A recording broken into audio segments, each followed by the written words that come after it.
what value are you bringing to the relationship? You don't get what you want, you get what you are. There's a lot of lonely single people out there who have a lot to offer, but don't know how to bring it together. And then there's a lot of people in marriage who are not happy. I hear women trying to be more feminine, masculine. How do I be masculine? These energetic states are part of our natural state of being. Dating has never been more difficult, and more than 50% of marriages end in divorce.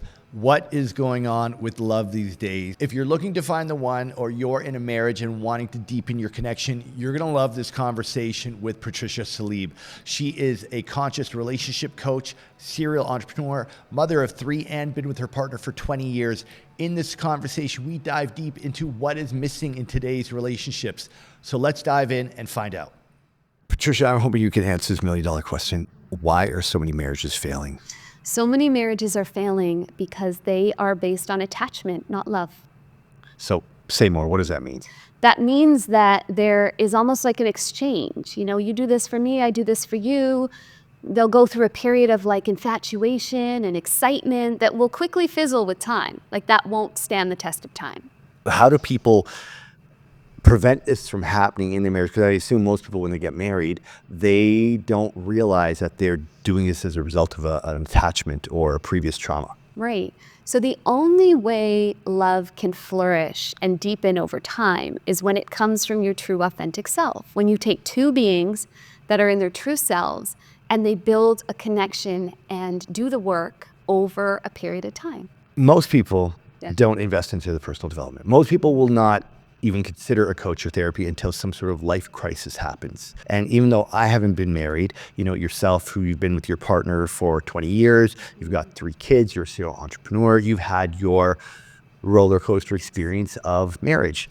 Now, for people who don't see the value in working with a coach or a therapy, and they only do it when it's necessary, what is missing for people to prepare for a lifelong commitment? Why is it? Because clearly this is a real epidemic where people are entering into marriage without really doing their own inner work, without healing their own traumas. And then they're trying to choose a life.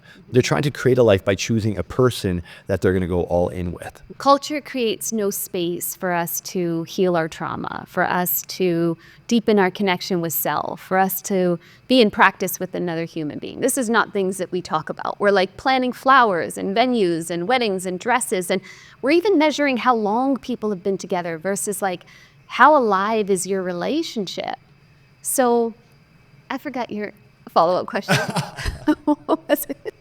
My question is what can people do to prepare to have a successful marriage in doing their own inner work to be able to withstand the ups and downs and twists and turns of a marriage? Now that is the $1 million question, because if only more of us would do our own inner work before something catastrophic happened, unfortunately, that rarely happens.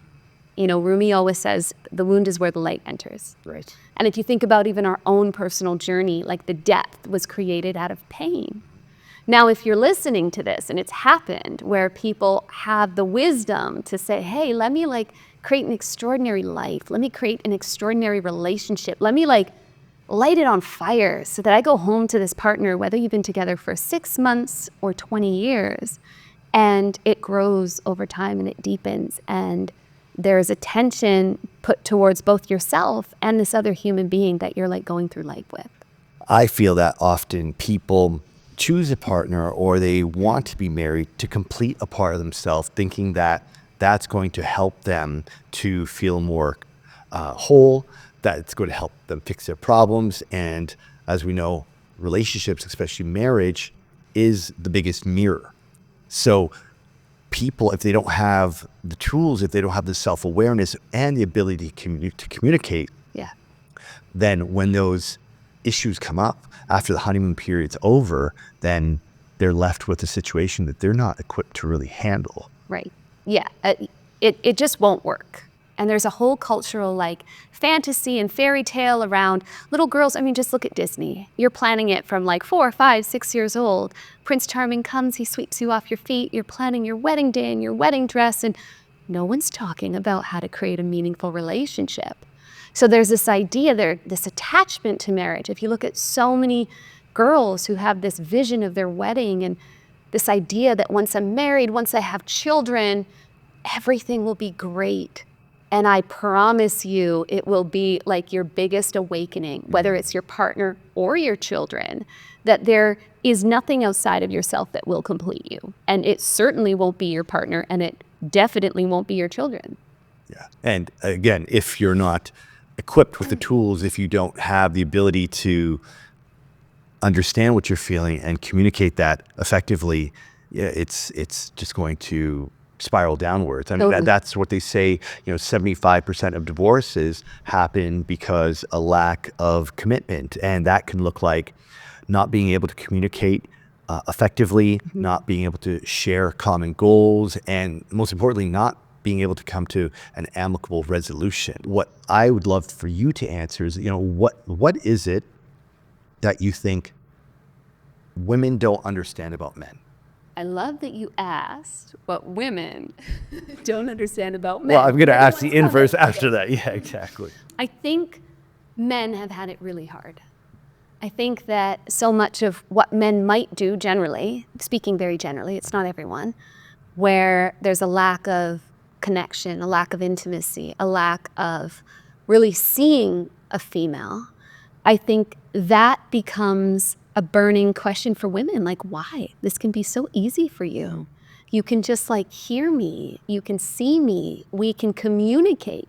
You can tell me what is wrong without shutting down and disappearing. Like, we can have a civil conversation, And so I think for women, they're often perplexed with patterns that show up in men due to their own trauma.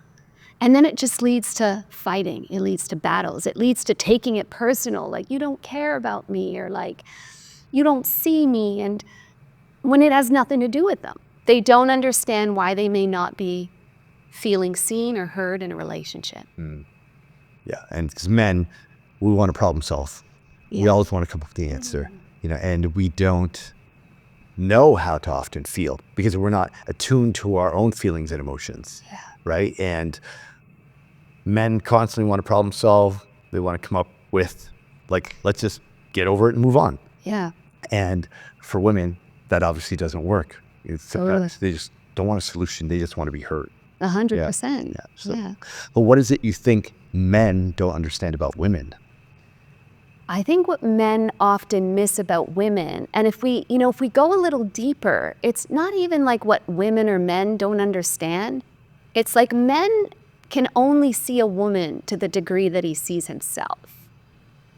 So through his lens of trauma or projections or stories, he just can't see her.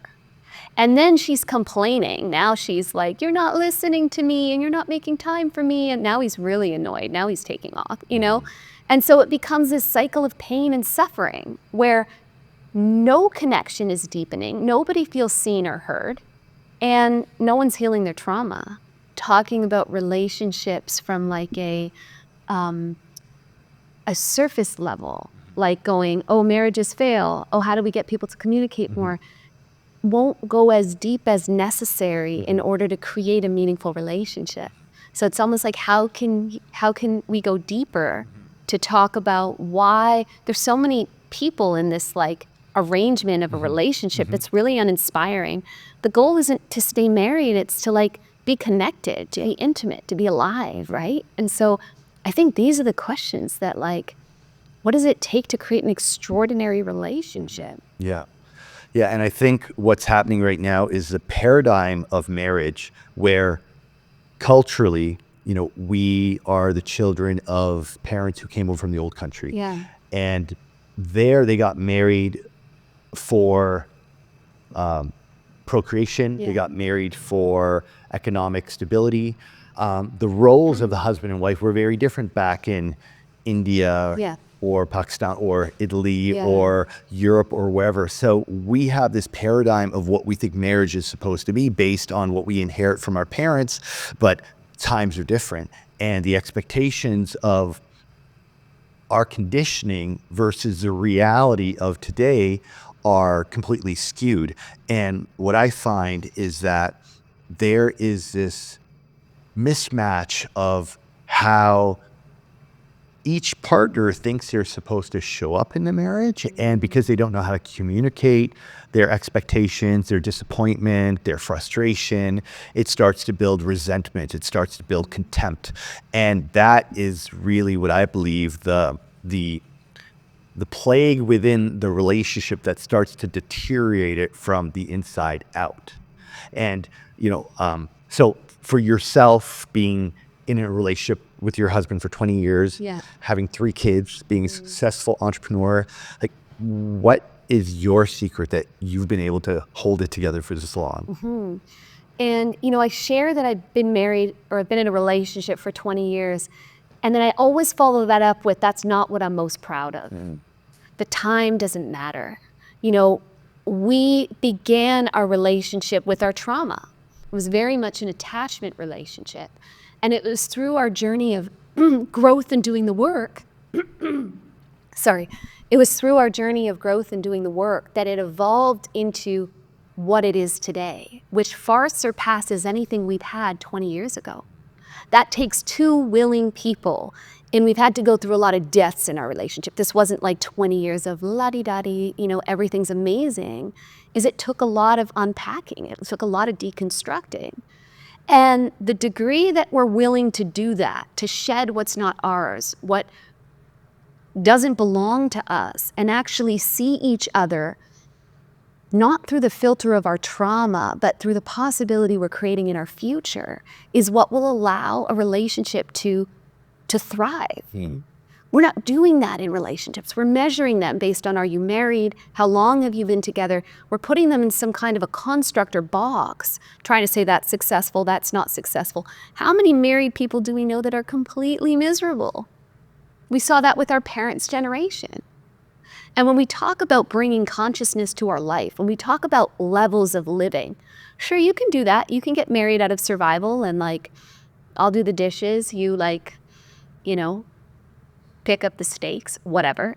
We can do that. But that's just a really low level of living compared to what could be possible if you did the kind of work that would have you see another human being fully and also have you see yourself fully.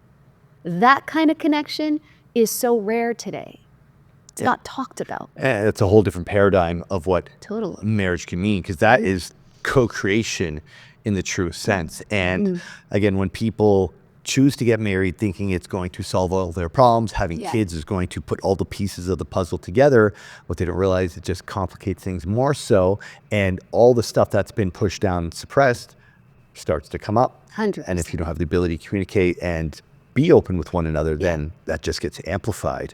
Just speaking from my own personal example, I grew up with 2 parents who didn't know how to communicate to one another. My father was someone who was more in his feminine energy. He wasn't really a great role model as a man for my brother and I.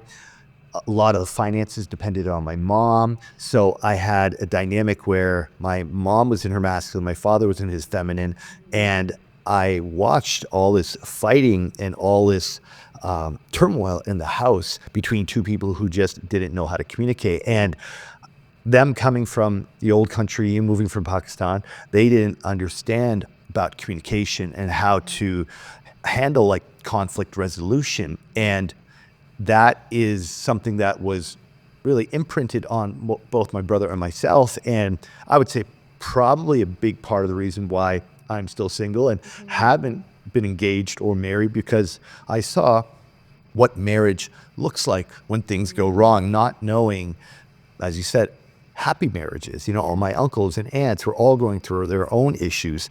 And for many people, they inherit this perspective of what marriage is. And that's why I think a lot of people are actually afraid to get married. And when they do get married, it's almost like in the back of their heads, they know okay, there's a good chance this probably won't work out. So when it comes to conflict resolution, when it comes to being able to communicate and work through these issues, what do you think the biggest missing is in relationships?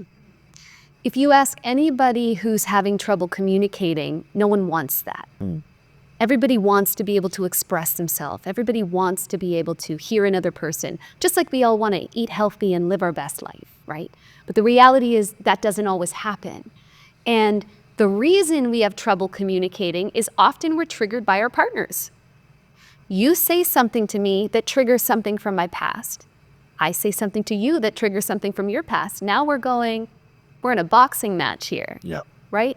So the reason communication becomes so hard is not because we don't have the words, it's because we haven't healed our trauma. And we're always viewing one another through a lens of our own past and our own pain.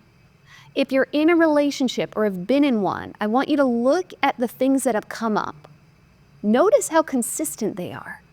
Notice how reoccurring they are. Notice if you've been with your partner for 10 years, you're likely having the same arguments over and over again. There's a pattern that needs to be transformed. There's pain that needs to be healed.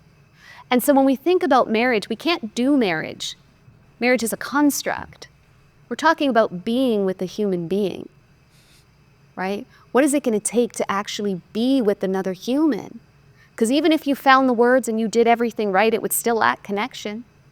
It would still lack aliveness. It would still lack intimacy. So the only way to authentically connect, and if you choose to do that in a union of marriage, beautiful. But have that authentic connection through your being be there first. I feel that one of the biggest reasons why marriages are ending up in divorce is because people are not fully choosing to see things through to the end. Even though it says till death do us part, I feel like many people will give up and think it's easier to move on to the next relationship, the next person, and that it's going to be easier than actually doing the deep work that's required to work through the situation you're currently in. Totally. And I think there's two ways of looking at that. There's a difference between being in a situation where you have unhealed trauma, you have reoccurring patterns, you have the same conflict, and no one's doing anything about it. To me, that's like the ultimate form of insanity. It's going to cost you your health, your well-being, any kind of connection, and then you die. It's very uninspiring, right?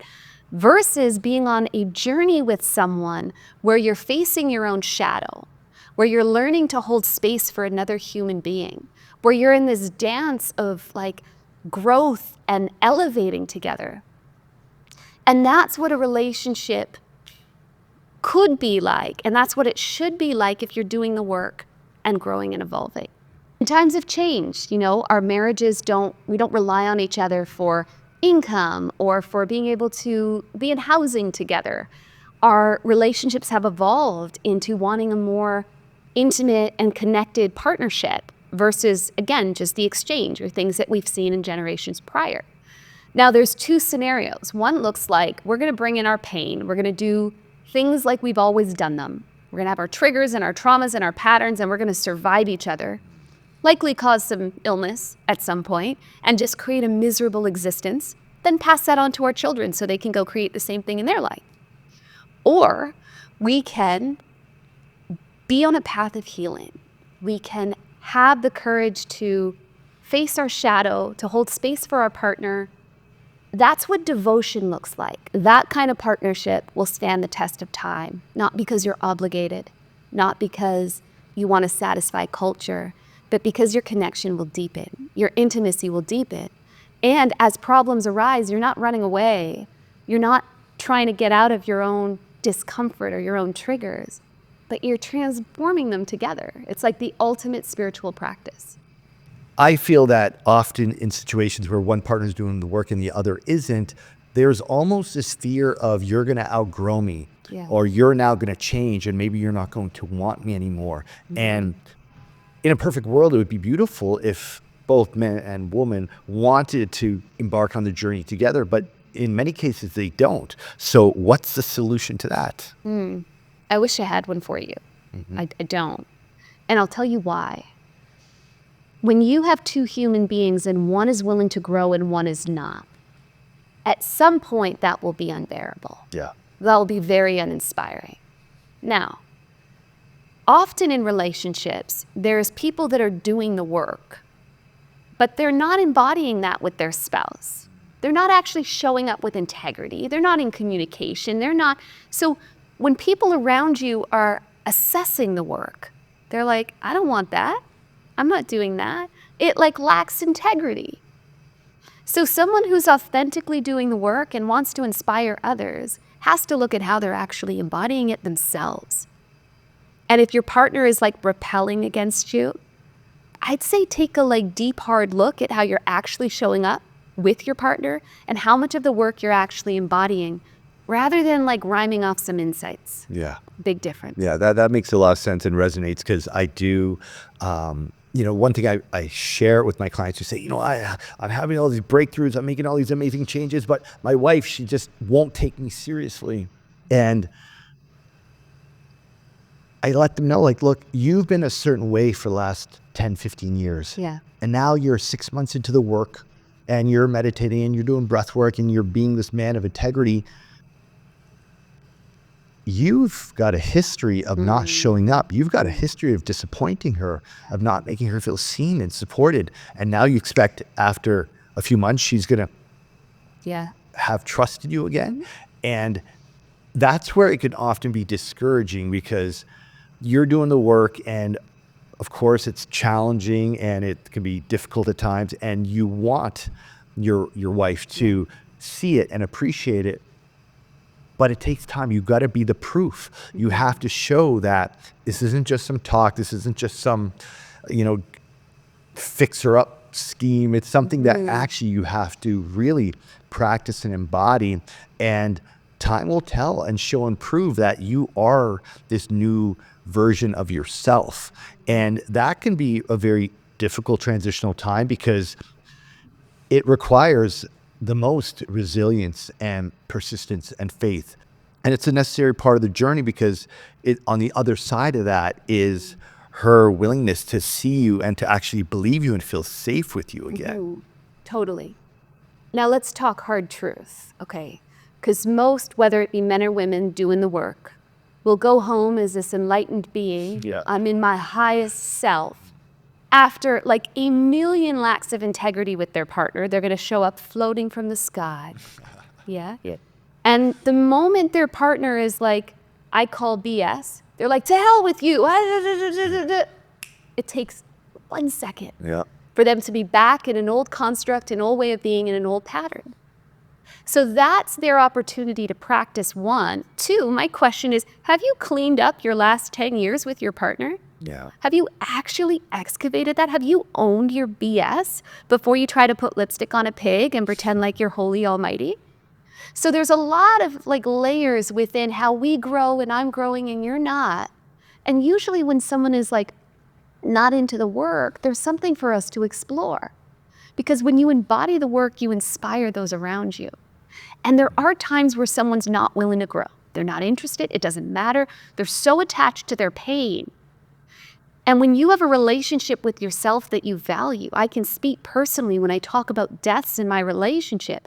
There were moments where my husband, who was the trade floor guy, who was winning at life, who, had a view of how things should be, and he was winning, to have me talk about the work to him was French.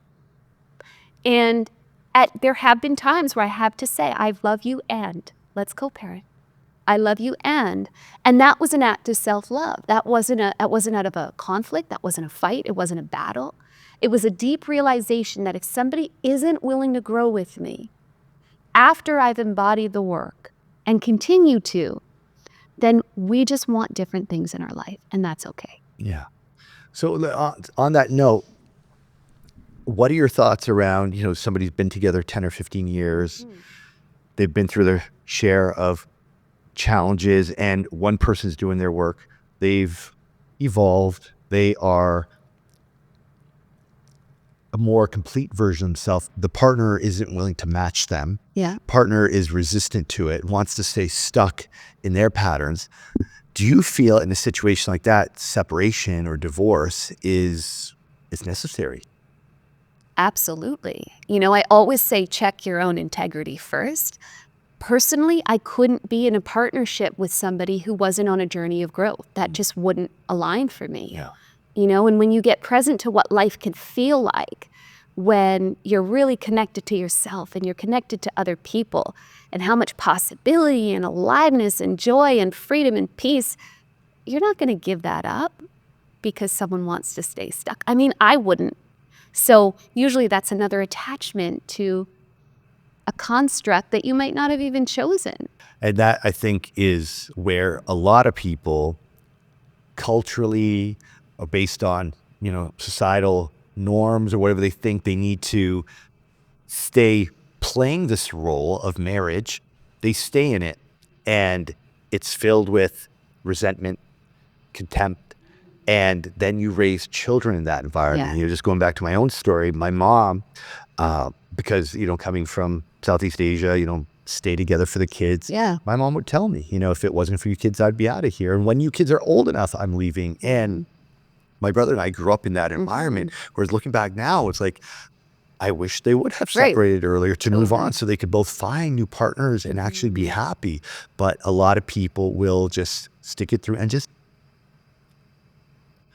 accommodate it and just live with it. And that, I believe, for the children is the worst thing you could do. Totally. Would you rather have two bodies in a home together duking it out every second night? Or would you rather have two parents that are like lit up and alive that you can spend time with, that show you how to create that in your own life? Yeah. I don't think everyone should stay married. I don't think marriage is, a life sentence when there is an alignment. And the truth is, most of us enter marriage without having this clarity for ourselves. We're attached to this construct, not actually looking at or knowing who I am as a human being. When I got married, I certainly didn't have that connection with myself. And who's this human being, and how are we going to grow together? Who are we going to be in the world together? We don't ask these questions. Yeah, so I'm glad you said this. So one thing I would love to know is, knowing what you know now, what advice would you give your 21-year-old self who just met Boris, and knowing that you're going to spend the next 20, 30, 50 years together, what advice would you give that young Patricia at that moment? You don't get what you want, you get what you are. And so I attracted the partner who our false selves worked at that time. That's who I was at that time. That's who he was at that time. Thankfully, we both grew together. What I would tell that 21-year-old girl is prioritize your own personal growth. Prioritize knowing who you are. Meet yourself newly, where you will find and attract the kind of partner that you'll want to create a life with, and that your children will be inspired by. Yeah, that's beautiful. And I believe that we attract the person that we need to trigger us to heal what is unresolved.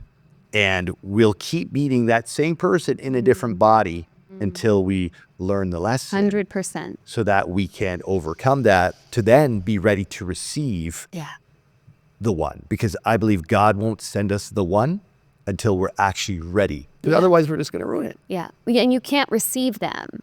We have an idea of who we want, but where are you? This is always the question. All of us have a laundry list of what we're entitled to, not responsible for how we show up. Right. So whatever we want to create, I always tell people, make a list of everything you want. What do you want? Oh, integrity and trust and honesty and respect and loyalty. I'm like, great, become it. Yeah, rather than looking for the one, can you become the one? Can you embody everything you seek in another human being? Yeah. Can you embody that so that that person shows up and is attracted to what you're putting out into the universe? And that's advice our mutual friend and coach Audrey gave me. Yeah. As you know, I've been on this journey to find the one for many years, and she said, I have an exercise for you. You ready to take this on? I'm like, if it's going to help, absolutely. She said, write down all the qualities, all the characteristics, all the wonderful things you can think about this dream woman, this amazing goddess who you desire to be with. And not just about the color of her hair and, how pretty she is, but like, what is she really about? What are her hobbies? What is she passionate about? What are her values? What does she stand for? What's her relationship like with her family? So, I probably filled out 4 pages writing all these amazing qualities and characteristics about this dream woman. And then she asked me, so this amazing woman that you've described, who is the man that deserves to walk side by side with her? Who is the man that she's drawn to that is the reciprocal to her? And I started looking at the list, and I'm thinking, and okay, so I'm writing down some of his qualities. And she asked me, how many of those qualities of that man do you embody? And I had to be real with myself. I'd say, well, yeah, I mean, okay, I got some work to do. And she said, yeah, and that's it. Not that you changed to become someone, but when you do your own work to embody the qualities that are important to the type of woman you want to be with, you don't have to look for that woman anymore. Yeah. She shows up because you're now an energetic match for that woman. That's right. And change of lifestyle, change of habits, change of friends, change of mindset. You are now in alignment. You are now a resonant match for that woman. And there's a greater odds she is going to cross your path because you're now playing on the same level. And I think a lot of people have these expectations of who they want to be with. And they've got their list down. Oh, yeah. But that's like, okay, well, this is an amazing human. Why would they want to be with you? What value are you putting out there? How are you going to reciprocate to receive this amazing woman? And that's where I think some people are a little bit delusional. And I used to say, I know the woman I want to be with doesn't want to be with a guy who's in a club 5 nights a week, traveling to Coachella, going to Miami Music Conference. You know, that lifestyle I was living in nightlife wasn't conducive to attract the type of woman that I want to be with. So I consciously made changes in my lifestyle, who I spent time with, where I vacationed, how I was increasing my own value so that I can call in that partner. Because, you know, I feel that often people want this amazing human in their life, but what value are you bringing to the relationship? And that's where I think a lot of people aren't quite. And this is where I think a lot of people are falling short. Yeah. They aren't bringing value to the table. And I'm not talking in a monetary sense or, you know, how good looking or how great your body is. It's more so, how are you going to enrich this other person's life? If you're going to co-create a future together, how are you going to support that family, your children, and provide a future, right? Whether you're the husband, the provider, the protector, the procreator, whether you're the mother, the nurturer, you know, the one to really keep it all together.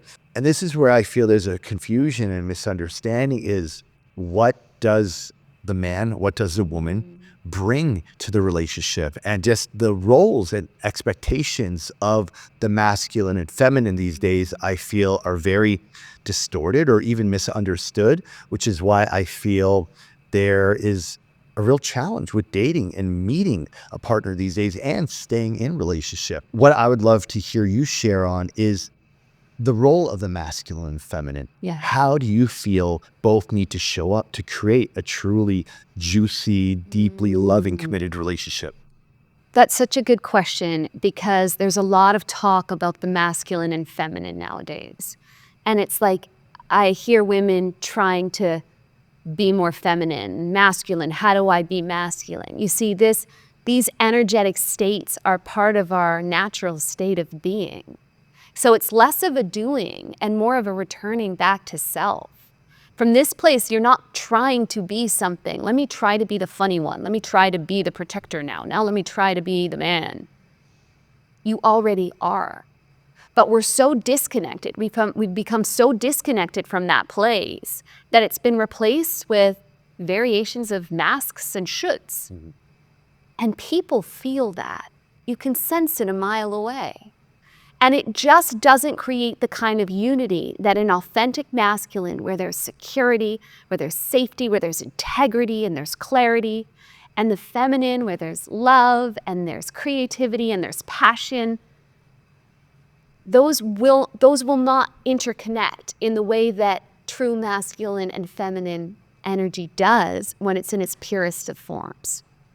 You know, for many years, women have been told, obviously, they're equal. You should be earning as much. You know, you should be working as hard. And the truth is the men have their role, women have their role, and there's certain things men can't do that women can, and vice versa.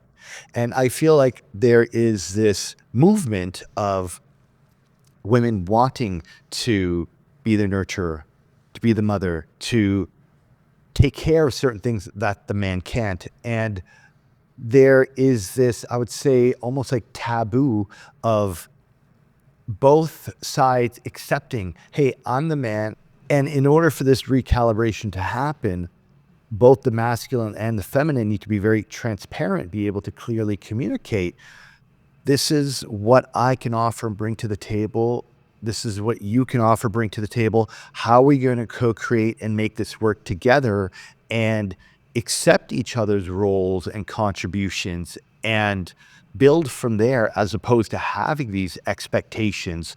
And that's where I feel, instead of having these expectations of a woman doing something that's not in her natural essence, and a man as well being able to be supported in being a man, and in many ways also guided, because I think a lot of men are almost confused about what it means to be a man, with the Me Too movement and with, this whole toxic masculinity topic out there. I think, it's challenging to be a man in many ways right now. And we need the guidance. We need the support of the feminine for us to really rise up to be our best version of ourselves. Because I'm seeing that, some women are jaded. Oh, I don't need men. I can do my own thing. I can make my own money. Men are jaded, thinking women are just out to get me. I'm not taken care of anyways. I'm not, being appreciated. And you have these two sides of people who just want love. They just want connection, but they're not able to see and meet each other and compromise to co-create together. And I think it's really sad, because there's a lot of lonely single people out there who have a lot to offer, but don't know how to bring it together. And then there's a lot of people in marriage who are not happy, but they're just staying together for whatever reason. They think they need to tough it out. And it's not the way we're meant to live and love and co-create together. So, what do you think is missing? What do you think will help create a healthy, loving marriage? What elements do you feel are necessary? So when we talk about what a woman desires, or what a male desires, there isn't too much to think about. This comes from like a deep connection within that won't require strategy, explanation, exchange, even can you do this, I do that, you do. It's so intrinsic to that human being. And I think where we've lost our way is in all the cultural shoulds, where the wind blows. Now we're all boss babes. Now we're all mothers. Now we keep trying to put into a box what it is to be a woman, what it is to be a man, what a perfect relationship can look like, rather than simply go back to the place of your truest essence. This is the space of your true self. This is like who you are before trauma happened to you. This space is so pristine. It's so beautiful. It's so clear.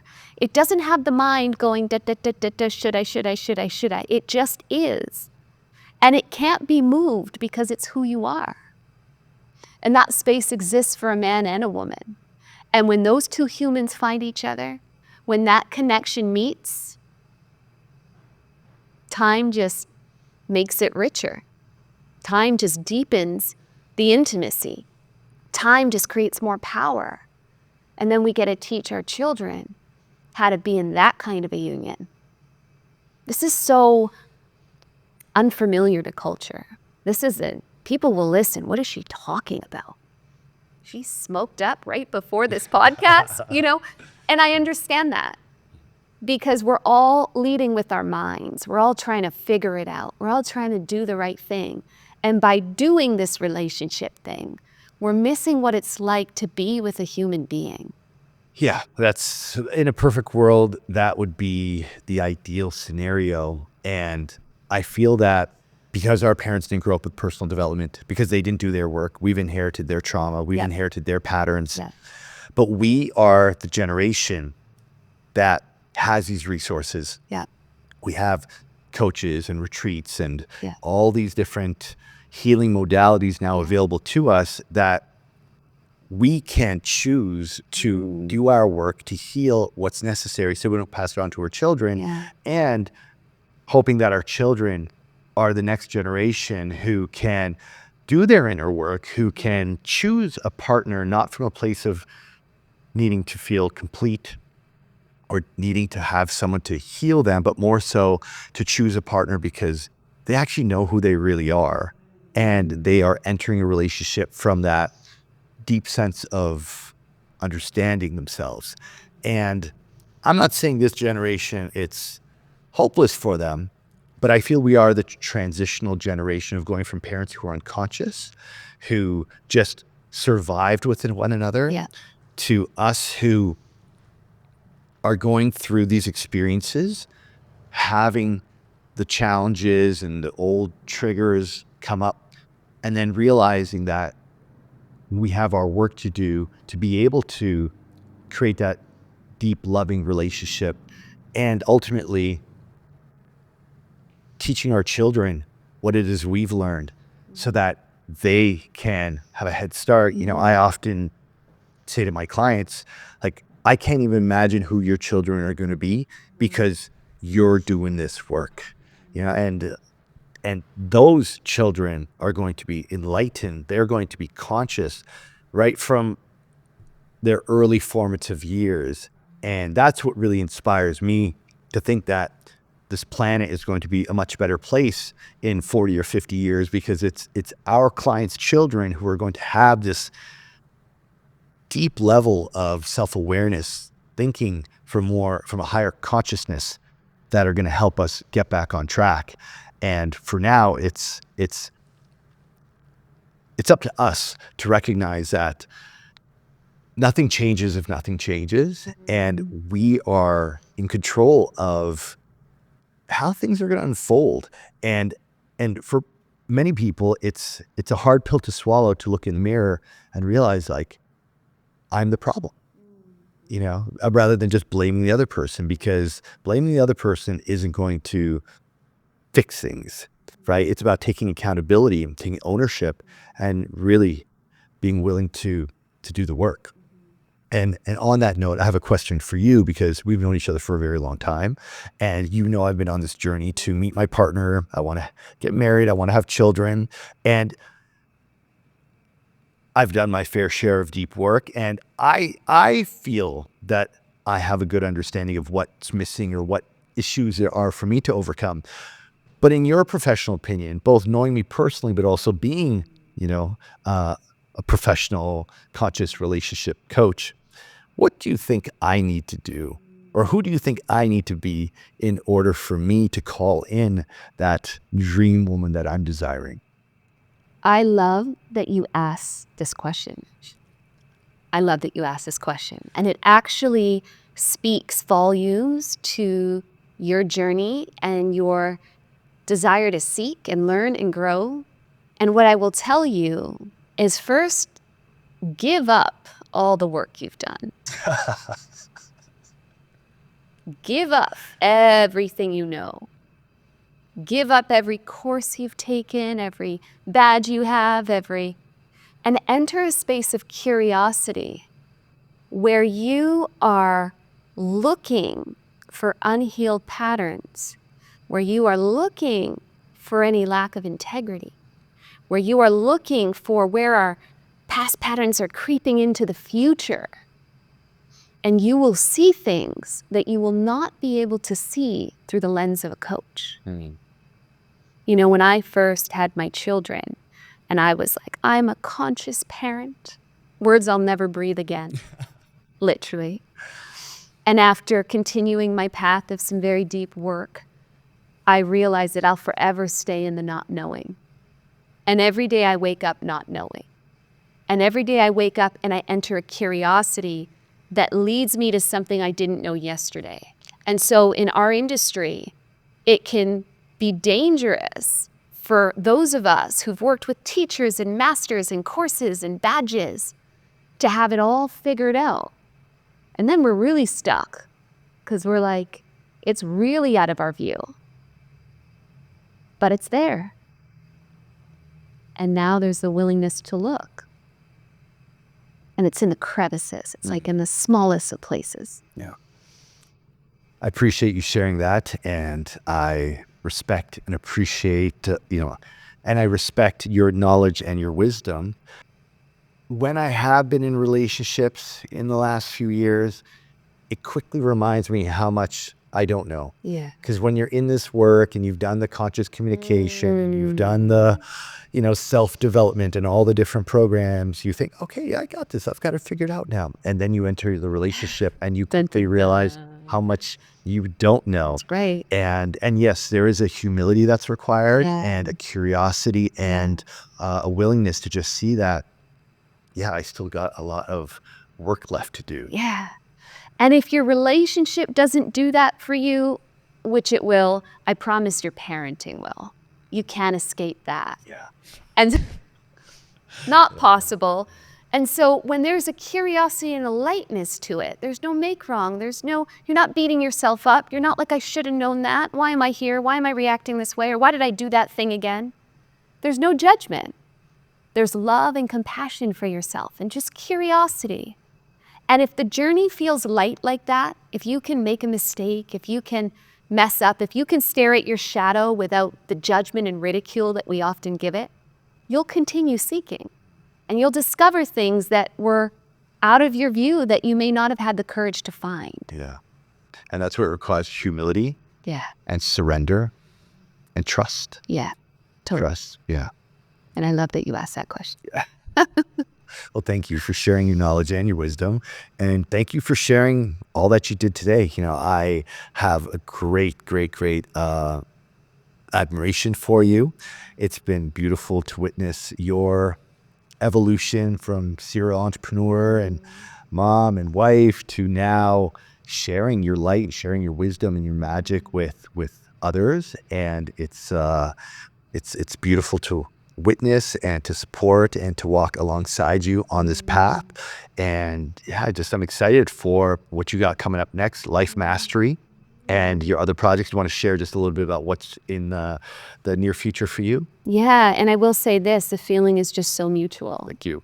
It's been such a beautiful journey to witness, and it continues. And there's just so much beauty to how, I said this earlier, you continue to seek and to grow and to evolve. And we've had this like parallel of doing the work and leading the work, and we continue to work together in so many different ways. And I'm excited to keep exploring that. Thank you. Again, one thing I will say to that is, even though I'm 50 and I am still single, I can honestly say I'm glad I've waited this long, because it's taken me this long to really know and understand myself. Yeah. And I feel that when I meet that partner, when I choose marriage, when we have children, it's coming from a place of,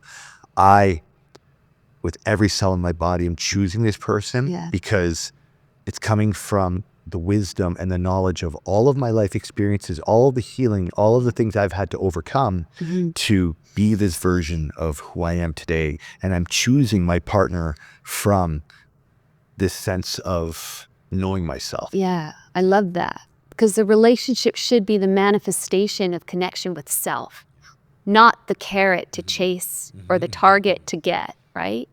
And so if you come from that place, what will emerge will be beautiful and authentic. And, to share briefly, yes, we're launching a new platform called Life Mastery. It's lifemastery.co. And when we talk about healing trauma, I know this is something we both do, that you can't access parts of your life without healing your past. It will always create a lid or a limitation. And being able to support people, especially with their relationships, with their parenting, to break intergenerational traumas and cycles, has been like the ultimate gift for myself. And it's, as you know, and as you witness, like day after day, it's a genuine honor to share this work. Absolutely. Yeah. So thank you for your support, and thank you for your love, and thank you for walking this path alongside me. No, thank you for all of your support and your friendship and your wise words of wisdom. I always enjoy our conversations. Appreciate you being here on the Path Podcast today, and looking forward to seeing what's next for you.